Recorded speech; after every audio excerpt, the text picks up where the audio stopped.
Hai adik-adik, berjumpa lagi dengan Ibu Dewi. Nah, pada video pembelajaran kali ini kita akan melanjutkan materi zat dan campuran sebelumnya ya.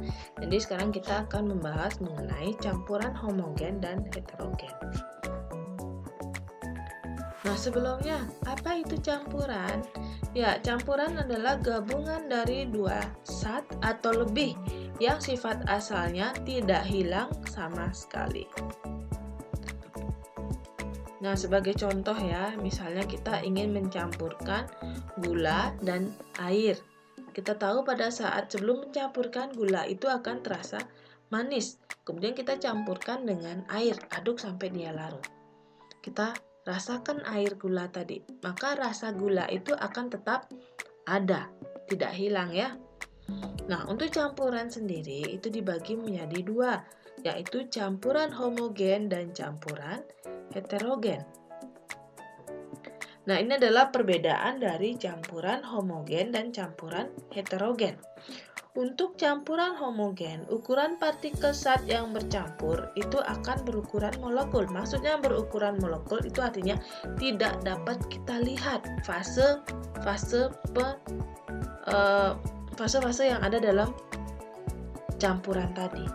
Berbeda dengan heterogen. Kalau heterogen itu lebih besar dari molekul. Dengan kata lain, kita masih bisa melihat perbedaan fase penyusun campurannya. Kemudian pada homogen, itu partikel-partikel zat yang bercampur akan tercampur merata. Sedangkan pada heterogen, pencampuran partikelnya tidak merata. Jadi, sebagai contoh ya, homogen salah satunya itu adalah larutan gula. Kita ambil gula, kita ambil sisi atas dan sisi bawah itu akan terasa sama manisnya. Yang di atas kadar manisnya akan sama dengan kadar manis yang di bawah. Berbeda halnya dengan contoh dari campuran heterogen di sini adalah kopi. Jika kita aduk kopi ya, kita diamkan. Biasanya yang atas itu dibandingkan yang bawah karena ada endapannya, kita ambil yang bawah pasti terasa jauh lebih pekat dibandingkan yang atas. Nah, di sini pada campuran homogen tidak terdapat endapan, sedangkan pada heterogen akan terdapat endapan. Jika didiamkan, contohnya kopi tadi, kita aduk kopi, lama-kelamaan dia akan turun ya menjadi endapan kopi. Sedangkan kalau gula, kita aduk-aduk, kita diamkan, sampai lama pun tidak akan ada endapan gula di sana. Kemudian pada homogen itu sifatnya akan bening dan tembus cahaya. Jadi kalau kita ambil gelas yang berisi larutan gula ya, kita akan masih bisa melihat cahaya yang datang dari arah sebaliknya. Sedangkan pada heterogen itu keruh dan tidak tembus cahaya.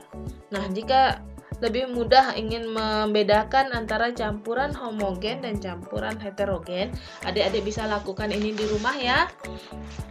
Kita pertama buat larutan gula, campurkan air dan gula. Kemudian kita lihat sifatnya.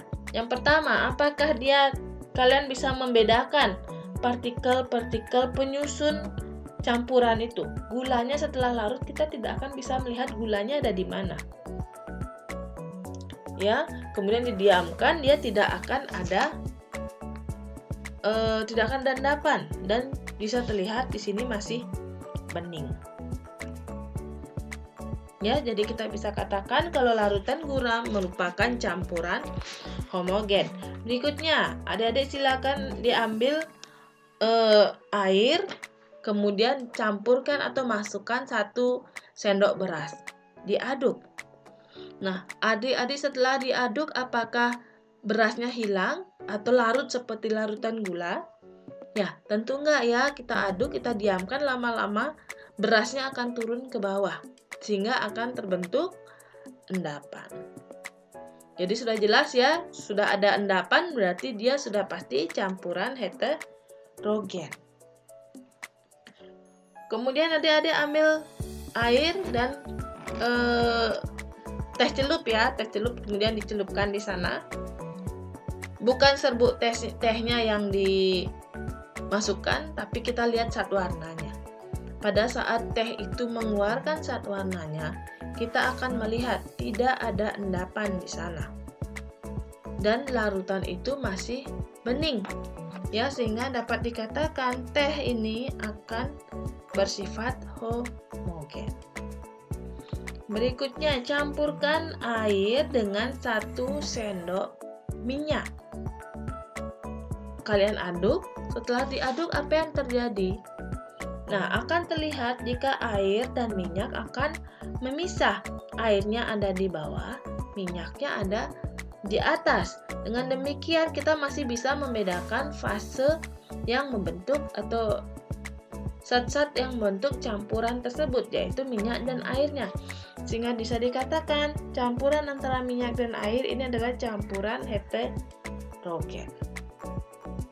Nah, untuk air dan pasir sudah bisa juga ya, diambil airnya 1 gelas, ambil pasirnya 1 sendok. Kalian aduk, lama-lama pasirnya akan turun ke bawah. Turun ke bawah ya, sehingga akan ada endapan dan airnya akan bersifat keruh. Nah, ini akan menunjukkan jika campuran air dan pasir itu merupakan campuran heterogen.